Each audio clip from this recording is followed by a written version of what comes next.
So here's the, let's go back to this. The angle is very important. On this one, the angle was 16 degrees, and 16 degrees, we have to compute how much tension is in the cable. Now with trigonometry, you can use feet and inches, or you can use pounds of force. That's what we're going to do here.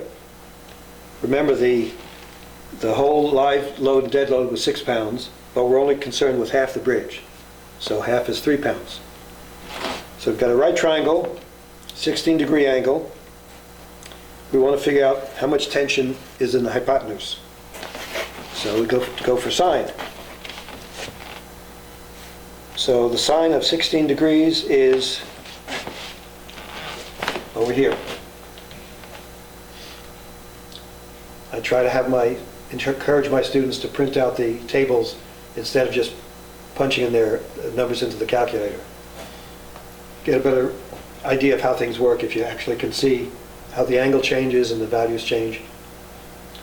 Okay, so we got the sine of 16 degrees, 0.275. Do a little algebra, and tension is 10.9 pounds. So that means there's 10.9 pounds in the two main cables. So let's make believe that for some reason you got the wrong string and it's weak, it's going to break. But that's all you got. So how do we decrease the amount of tension in the main cable? We increase the sag. Instead of it being 12 inches, let's say it's 16 inches. So here we go. 42 inches, which is half the span, remains the same, but now we got 16 inches. So if we use the tangent, opposite over adjacent, we get 0.38, and then we go to the tangent tables. You already know the answer, but should get practice actually using these tables. So we got 21 degrees, right? Okay. We got the same triangle, but instead of inches, we got pounds of force. And we're going to use sine instead of tangent.